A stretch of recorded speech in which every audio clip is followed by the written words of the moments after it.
gaganapin ang eleksyon, anong team ang pipiliin ninyo? Duterte o Marcos? Hindi dapat may pipiliin ka kahit isa.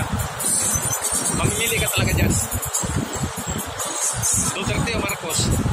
Wala naman problema doon eh. Hindi ka naman maano doon eh. Kasi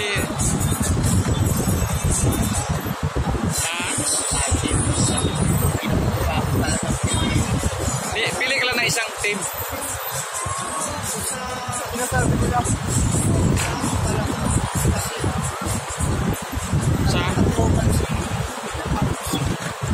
O yung asawa niya. Yung nanay niya. Nanay niya. Ibig sabihin, boss, Marcos ka. Marcos ka, Okay, thank you, boss. Yan lang ba yung Yun lang. Ha? Ulitin ko, boss, ha. Halimbawa, ngayon gaganapin ang eleksyon. Anong team ang pipiliin mo? Team Duterte o Team Marcos? Team Duterte. Duterte ka. Thank you, boss. Halimbawa, boss, ngayon gagawin ang eleksyon natin. Kaninong team ang pipiliin mo? Team Duterte o Team Marcos? Duterte ka. Okay, thank you. Halimbawa, ngayon gagawin ang eleksyon natin. Anong pipiliin mo? Ang Team Duterte o Team Marcos? Para sa akin. Oo. Team Marcos. Team Marcos ka. Bakit ba?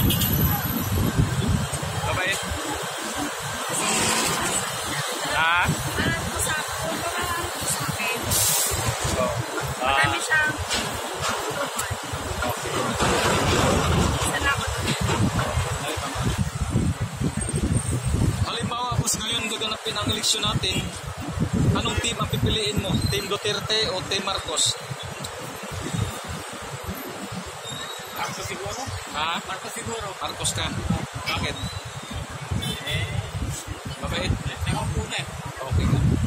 Hindi, team kasi ito.